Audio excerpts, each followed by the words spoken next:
Hey guys, Ryan here, and today I'm bringing you a replay in the Conqueror, Tier 9 British Heavy Tank. I'm on Berlin Winter, it's a standard battle, and I'm going to be platooned with Darth in this one. Tier 10 game, yada yada yada, not too important.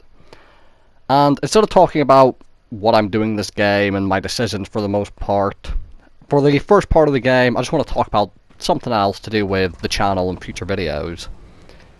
Coming up soon, potentially on the 17th of July, I could be having an operation to repair a hole in my eardrum. If that happens, it means I'll have to self-isolate for 2 weeks before the operation, which means I'll have a lot more time on my hands with nothing to do, and therefore playing tanks, as well as other video games.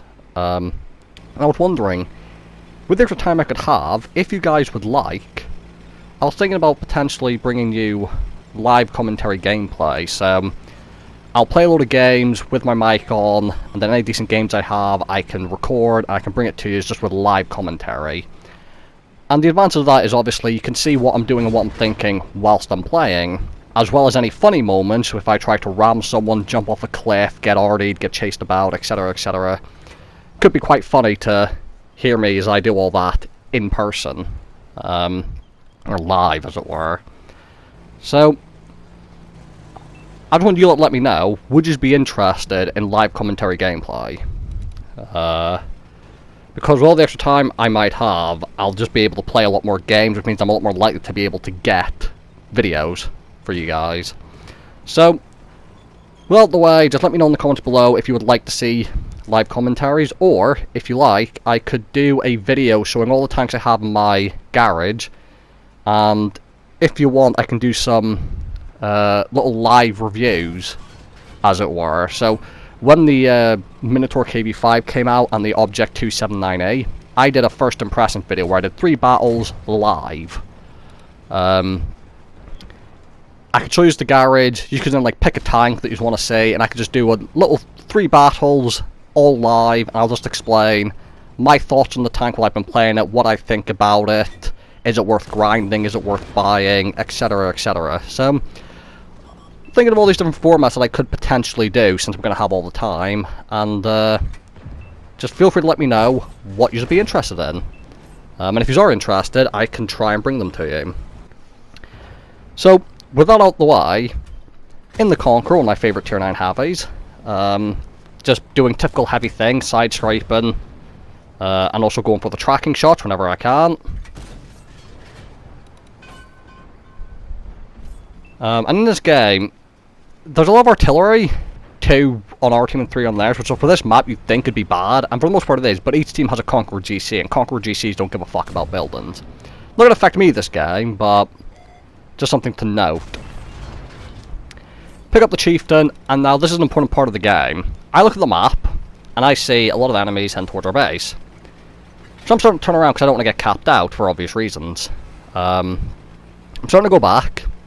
But you'll see our teams driving towards the enemy base. So, I'm thinking maybe they just haven't noticed the enemies at our base.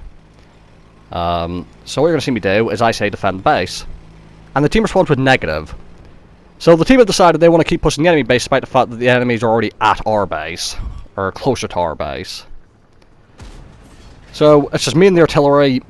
I bounced off the side. That was a terrible shot by me, but I was trying to track him at the very least. And now I've loaded APCR because I need to kill these people as quick as possible since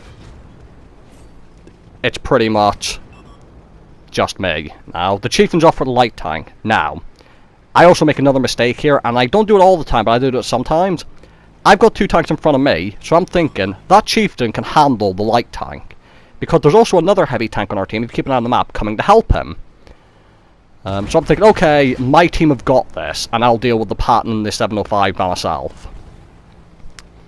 What we're going to notice is the Chieftain's now dead. Chieftain Heavy comes in to help him.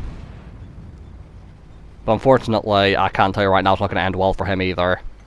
So, that's on me for expecting my team to do something. As you see, TD's going to help him as well. So, general rule of thumb in World of Tanks, never expect your team to do something. So if you're expecting them to be able, oh, well, they can kill that 1 tank, don't do that. I try not to, but sometimes you just can't help but do it. And to be fair, it is early in the morning when I'm playing this game, like past midnight, so I was a little bit tired, so I make a few more mistakes than usual. For example, the shot I took from the 705, I didn't need to take. I could have taken the extra bit of time and side-scraped him. But I went out, let him shoot me, that's a lot of alpha and hit points I lost. Not ideal. Now, another fairly important part of this game coming up is it's now 1 versus 5. 10-5 pops round, I put one shot on him, I head to a side scrape position, he's now a one shot. So, watch. He's a one shot, I'm going to fully aim. Bounce. And I'm in an accurate tank, so RNG did not favour me there, and now I'm surrounded. Trying to drive forward behind the rubble, don't quite work. Hess for the standard B, Hess for the light tank because he's on low hit points, so I don't have to worry about bouncing off him. If I hit him, he's dead. Unfortunately miss. And now, I want to turn towards the medium tank, but I have to angle for the fucking T95E6 that should have been dead. And had I not had the angle for him, I could have tried to use the tanks behind me to cover me from the medium, which may or may not have worked, whilst I fought the light tank. I also could have driven around the corner toward the light tank, but these are all ifs, and no more than just things that could have been. But I feel like if that shot hadn't have bounced off T95E6, I'd have been in a much better place there. Either way, it was a good game. It's actually an ace tanker defeat, and a high caliber defeat in the Conqueror, so a very nice game for me. 200 damage, 5 kills, pretty decent. So yeah, just put in the comment section below if you'd like to see some live com gameplays or some little live reviews of some of the vehicles in my garage, because if you do, I'll need to do a quick garage video, so you just need to let me know. So, thank you guys for watching, hope you guys enjoyed the video, and I'll see you all in the next one.